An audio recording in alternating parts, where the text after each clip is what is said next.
Assalamualaikum warahmatullahi wabarakatuh. Selamat pagi siswa kelas 10 MM 1 dan 2 SMK kelas 1 bagi. Pada hari ini pertemuan kita KD 34 tentang tipe data, variabel, konstanta, operator, dan ekspresi. Next. Sebuah bahasa pemrograman tidak terlepas pada tipe data, karena memiliki fungsi yang sangat penting, yaitu menyatakan jenis nilai yang dimiliki oleh sebuah variabel. Jadi variabel itu adalah nama. Dari nama itu dia harus memiliki tipe data. Apa tipe data yang akan kita gunakan? Selain itu, bahasa pemrograman juga membutuhkan variabel yang berfungsi untuk menyimpan nilai, baik itu huruf, karakter, angka, operator yang akan dilakukan perhitungan, atau kabataku, kali bagi tambah kurang. Contoh, kita beri nama variabel A. A itu kita beri tipe datanya adalah integer.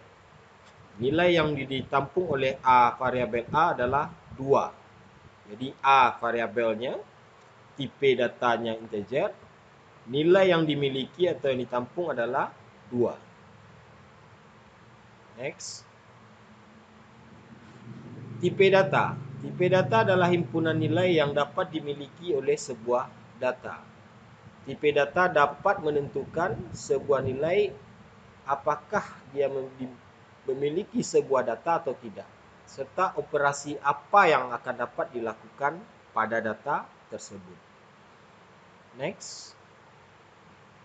Di bawah ini ada tabel beberapa tipe dasar dalam bahasa C. Tipe data pertama adalah integer. Lebarnya 16 bit.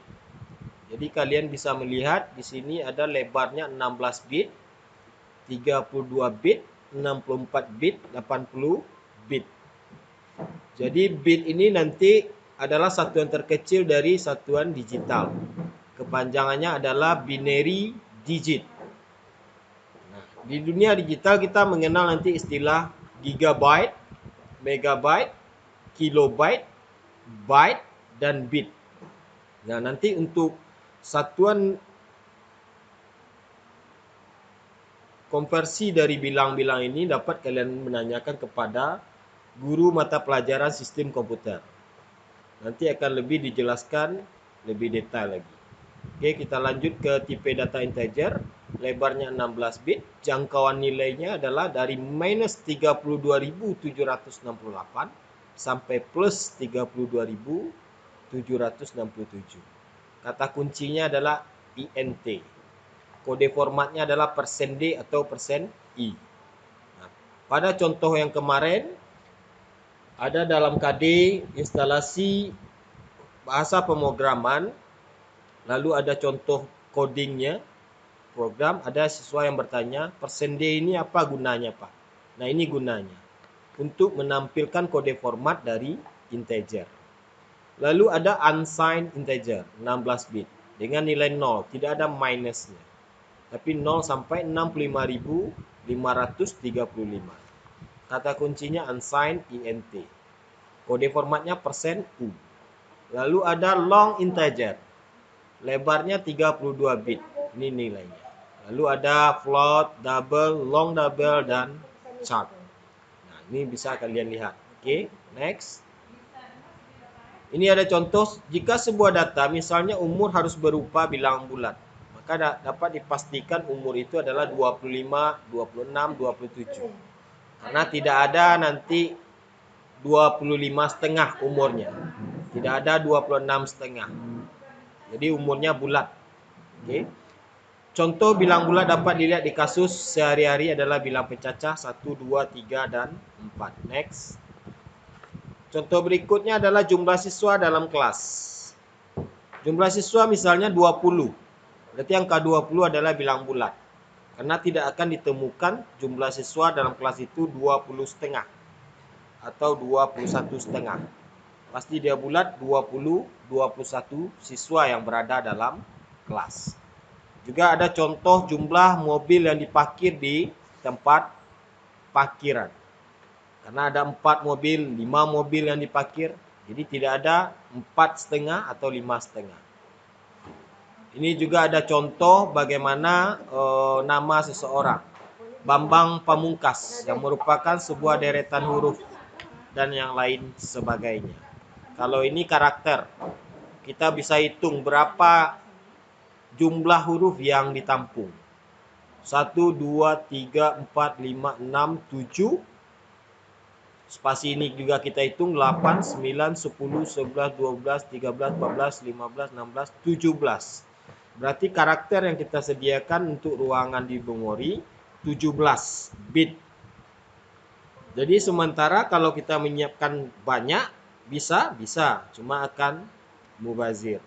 Jadi dalam satu algoritma lebih ditekankan juga adalah efisien. Lebih satu tidak masalah, yang kurang tidak boleh. Oke, lanjut. Dalam sebuah program, setiap variabel dan konstanta memiliki tipe data yang harus dideklarasikan di awal program. Maksud dideklarasikan ini berarti harus dikenalkan apa nama variabelnya, sehingga nanti ketika dicompiler oleh program akan mengetahui. Tapi kalau tidak dideklarasikan, maka dia akan mengatakan ini not found, tidak ditemukan. Oke, makanya pendeklarasian tipe bertujuan untuk menentukan besarnya tempat dalam memori yang akan digunakan. Contohnya karakter tadi, Bambang Pamungkas. Berarti karakter yang kita sediakan adalah 17 untuk 17 huruf. Sehingga di memori akan disediakan ruang untuk 17 huruf. Kalau kita bikin 50, boleh. Tapi memori akan menyediakan ruangan 50, cuma yang terisi hanya 17. Jadi 33 ruangan lagi kosong. Jadi kurang efektif. Next. Berikut merupakan contoh beberapa tipe data dasar. Yang pertama atau A, poin A, tipe data bilangan bulat atau integer. Itu ada yang memakai short, integer, dan long. Kalau short 8 bit, integer 16 bit, long 32 bit. Integer adalah tipe data dasar berupa bilangan yang tidak mengandung pecahan desimal. Jadi tipe bilangan ini adalah bulat, tidak ada desimalnya. Oke, jadi nanti di pemrograman C++ kita memakai ini nanti tipe short, integer, dan long untuk bilangan bulat. Next. B, tipe data bilangan real. Real adalah tipe data dasar berupa bilangan yang memiliki pecahan desimal. Dalam pemrograman, nilai dengan tipe data ini harus ditulis dengan sebuah titik sebagai pemisah. Jadi ada berkoma nanti. Misalnya 3,14, 5,2. Next. C, tipe data karakter atau chart. Chart adalah tipe data dasar terdiri dari satu buah angka, huruf, tanda baca, atau karakter khusus. Untuk menyimpan sebuah karakter diperlukan 1 byte atau 8 bit. Nah, nanti bit dengan byte ini bisa kalian tanyakan pada guru yang mengajar sistem komputer. Di mana turunannya dari gigabyte, megabyte, kilobyte, byte, dan bit. Dalam sebuah program penulisan tipe data chart diawali dan diakhiri dengan tanda kutip ganda. Ini ada tandanya. Kalau kosong berarti dia 0 atau nil. Oke, lanjut. Ini contohnya. Dikutip angka 5, kutip awal dan kutip penutupnya. Perhatikan bahwa angka 5 adalah integer. Tapi kalau dikutip dia akan menjadi chart atau karakter. Tapi kalau tidak dikutip dia adalah bilangan bulat. Oke, next. Tipe data string. String adalah tipe data dasar yang berupa kumpulan karakter dengan panjang tertentu, meskipun berupa kumpulan karakter. Untuk menyimpan string dalam memori dibutuhkan 1 byte untuk tiap karakternya. Jadi antara mata pelajaran sistem komputer dan pemrograman ini ada berhubungan erat. Karena kalian belajar nanti sistem komputer bilangan digital. Ada bilangan digital. Nah, nanti itu digunakan dalam bahasa pemrograman. Ini contoh string. Kutip Bandung. Berarti dia memiliki 1, 2, 3, 4, 5, 6, 7. Lalu ada Politeknik Telkom Bandung, ada ABC 3456, ada lucu. Nah, ini semua adalah karakter, tapi string. Nah, perhatikan bahwa sebuah karakter tunggal seperti Z juga merupakan string. Jadi kalau dia satu, itu bisa masuk string, bisa masuk char. Tapi kalau hurufnya sudah banyak, berarti sudah otomatis string, tidak char. Oke, next. Yang poin E berikutnya adalah tipe data boolean atau bilangan logika. Boolean ini memiliki dua buah kemungkinan. Jadi kalau dua kemungkinan adalah true atau benar dan false, salah. Kalau di dalam mata pelajaran sistem komputer itu diibaratkan dengan 1 dan 0 atau bilangan binary. 1 hidup, 0 mati. Kalau di TAV elektronika belajar tentang on off. Nah, ini kondisinya. Oke, next. Variabel adalah objek yang nilainya dapat berubah-ubah dalam sebuah program. Pada sebuah variabel dideklarasikan program memesan tempat untuk ukuran tertentu, seperti penjelasan slide sebelumnya. Pemrogram dapat memberikan nama pada sebuah variabel untuk memudahkan pemanggilan variabel tersebut. Jadi kita bebas memberikan nama untuk variabel yang akan kita gunakan dalam sebuah program. Tapi untuk memberikan nama variabel juga memiliki aturan di dalam bahasa C++. Nanti kita bisa lihat pada slide berikutnya aturan. Nah, ini contoh. Ini contoh adalah penggalan program yang diambil pada KD33 yang menginstalasi sistem bahasa pemrograman pakai Droid CPP+. Ini contohnya kemarin. Nah, ini adalah INT tipe data, sementara nilai merupakan variabel. Nah, ini adalah struktur yang dasarnya. Ada include stdio.h, ada include conio. Lalu yang garis miring 2 atau garis miring dengan bintang, ini adalah komentar. Sebagai pengingat ini bagian-bagiannya. Lalu ada main. Nah, untuk memulai, lalu kurung kurawal buka, nanti kurung kurawal tutup. Nah, ini adalah tipe data integer. Nah, ini adalah variabelnya. Lalu ini ada perintah printf. Berarti cetak di layar, masukkan nilai. Ini untuk mengarahkan si user nanti yang tampilan. Lalu ada scanf. Scanf adalah menampung. Ini format yang integer tadi, %d. Di mana ditampungnya adalah di variabel nilai. Lalu ada pelogikaan. If nilai besar 70, cetak lulus. Ada garis miring ln, ini n berarti garis baru. Jika tidak, berarti jika tidak sampai dari 70 atau kurang dari 70, maka cetaknya tidak lulus. Nah, ini ada bentuk flowchart-nya. Nah, ini codingnya, ini flowchart-nya. Jadi mulai dari start, ini yang deklarasi tadi, bagiannya. Nah, ini bagian deklarasi. Sebelum program itu kita mulai, berarti kita deklarasikan variabelnya apa namanya, tipenya apa. Lalu di bagian ini untuk input nilai. Nah, ini dia. Bagian 2 ini, printf dengan scanf. Lalu di sini adalah pilihan kondisi. Jadi tidak, kalau di codingnya kita bikin if, kalau di flowchart cukup simbol if itu disimbolkan dengan seperti ini.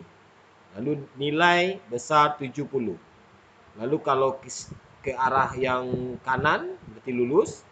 Kalau ke arah kiri tidak lulus. Kanan ini berarti jika nilai ini kita inputkan lebih dari 70, maka dia akan ke sini. Jika kurang kita inputkan di 70, maka dia akan ke sini. Nah, muaranya dari keputusan lulus dan tidak lulus, dia akan berakhir ke N. Oke, lanjut, next. Ini keterangannya. Pada contoh program di atas, barisan pertama dituliskan diawali tanda double slash. Maksudnya sebagai komentar. Artinya barisan tersebut tidak akan dieksekusi oleh program. Kita dapat menuliskan tanda tersebut dan berlaku satu baris. Sedangkan untuk penulisan komentar lebih dari satu baris digunakan slash dengan bintang. Nah, seperti yang kemarin. Seperti tampak pada baris keempat. Oke, next. Pada baris kedua terdapat include yang diawali tanda crash atau pagar.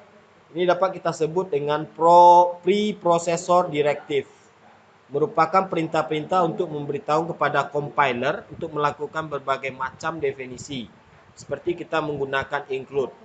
Karena include ini ada perpustakaan yang dimiliki oleh stdio.h.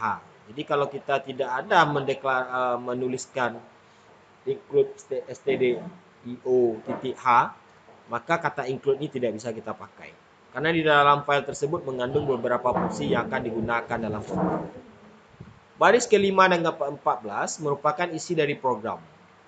Karena ini mulai dari baris kelima terdapat instruksi main, di mana pada baris tersebut merupakan fungsi utama untuk memulai sebuah program. Oke. Nah, untuk yang program berikutnya dari 6 itu ada tanda kurung kurawal buka sampai diakhiri pada baris ke-14 tanda kurung kurawal tutup. Baris ke-11 ada printf lulus, merupakan instruksi untuk mencetak tulisan lulus ke layar. Sedangkan baris ke-13 perintah untuk mencetak ke layar tidak lulus, merupakan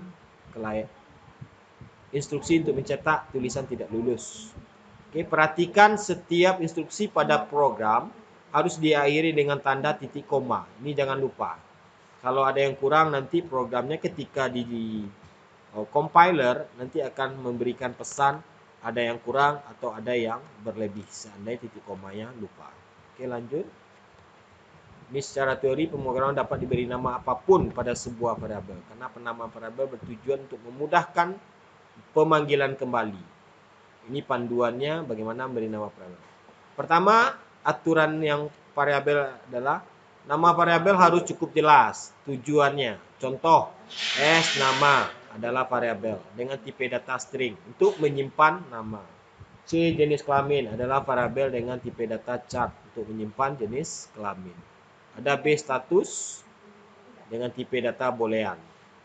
Nama variabel tidak boleh mengandung spasi atau karakter khusus, tanda seru, add, pagar, karena sudah digunakan tadi untuk include, $, persen, dan seterusnya. Next, cara lain untuk memisahkan kata dalam nama variabel harus diberi nanti huruf besar di awal. Nah, ini seperti ini, C, J-nya huruf besar. Lalu dirapatkan K-nya huruf besar. Atau nanti kita berikan underscore atau baris bawah. Sebuah variabel dideklarasikan, variabel dapat menyimpan nilai. Ini contohnya. Kalau langsung, ini variabel C jenis kelamin, isinya atau nilainya adalah P. Berarti ini tipe datanya chart.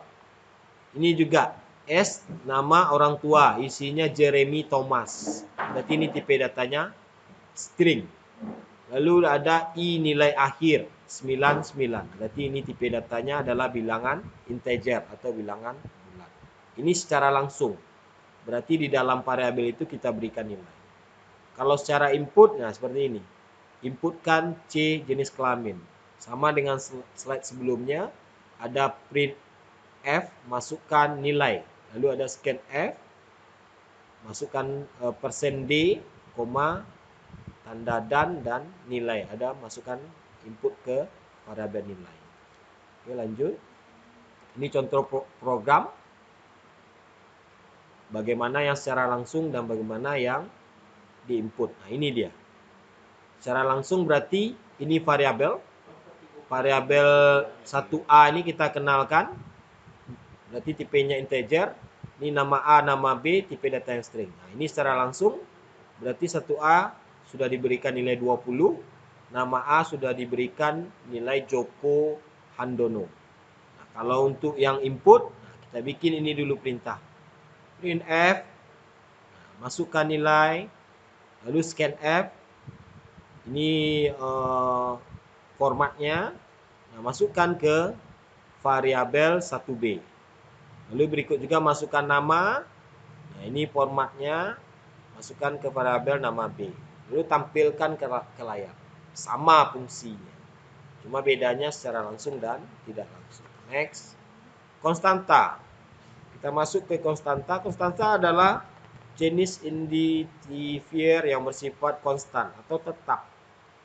Artinya nilai konstan tidak dapat diubah. Konstan berguna untuk menentukan nilai yang merupakan tatapan. Misalnya pi yang 3,14.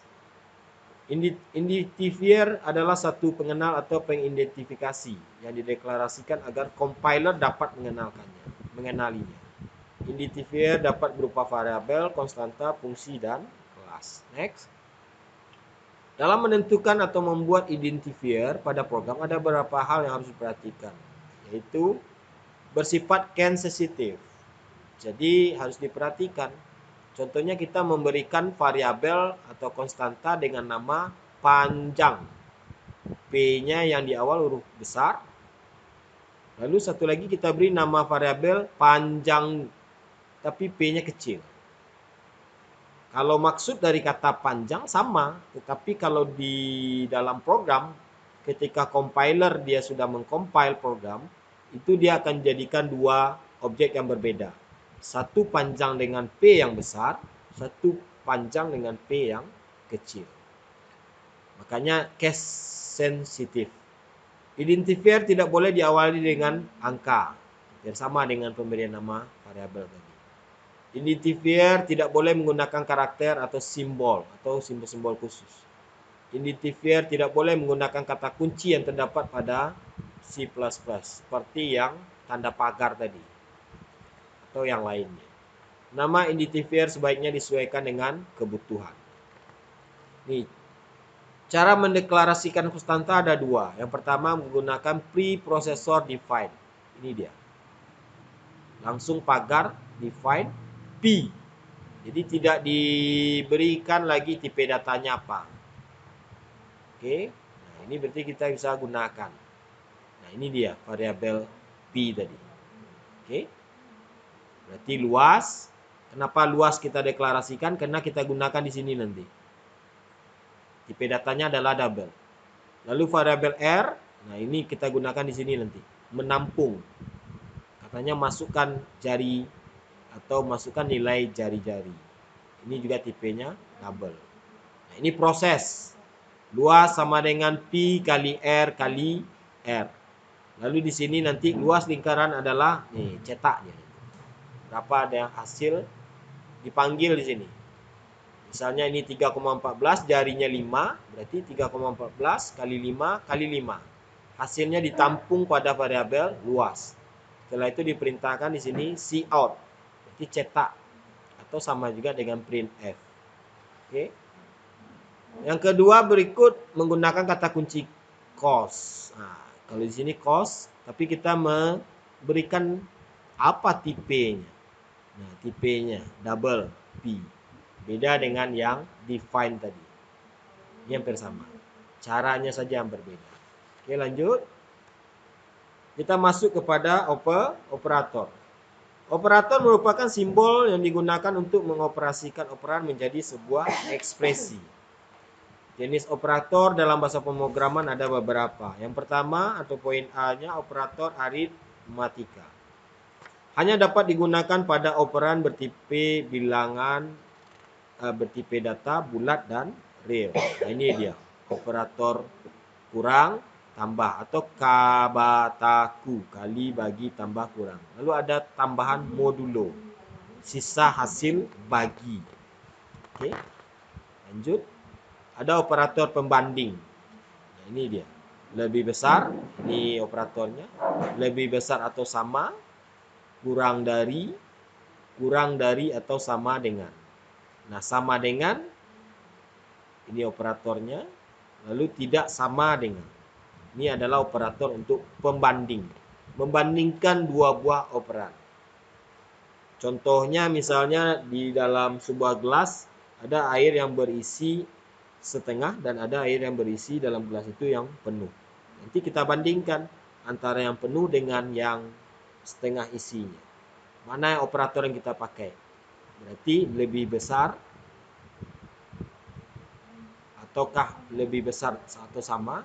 atau kurang dari atau sama dengan atau tidak sama dengan. Nah, itu gunanya. Oke, lanjut. Operator logika. Di dalam tipe data boolean, tentu saja tipe operan dan tipe hasil operasinya adalah boolean, true atau false. Ini operatornya. And, dan. Keterangannya merupakan operator yang memiliki nilai true apabila semua bernilai true. Atau contohnya seperti ini. Si A dan si B harus menghadap ke saya. Berarti maksudnya A dan B harus dia menghadap. Tidak boleh salah satu. Wajib keduanya menghadap. Berarti A dan B. Berarti dia kedua-duanya harus true. Nah, berbeda dengan OR. Merupakan pilihan salah satu. Contohnya A atau B menghadap ke saya. Berarti boleh saja A yang datang atau menghadap, atau boleh B yang datang menghadap. Boleh salah satu. Lalu ada operator not. Berarti kebalikan. Bukan si A. Berarti selain dari si A. Bukan si B. Berarti selain dari si B. Itu yang dikatakan kebalikan. Next. Ekspresi. Ekspresi merupakan suatu bentuk penulisan yang dapat melibatkan pemanggilan fungsi, operan, operator. Bahasa C++ menawarkan banyak operator untuk melakukan pemecahan masalah tertentu dalam program. Nah, inilah. Ini operan. Ini operan ke pertama, ini kedua, ini operator. Nah, gabungan dari ini merupakan sebuah ekspresi. Contohnya, operan pertama 5, operatornya tambah, operan kedua 3. Nah, gabungan dari ini merupakan ekspresi. Oke.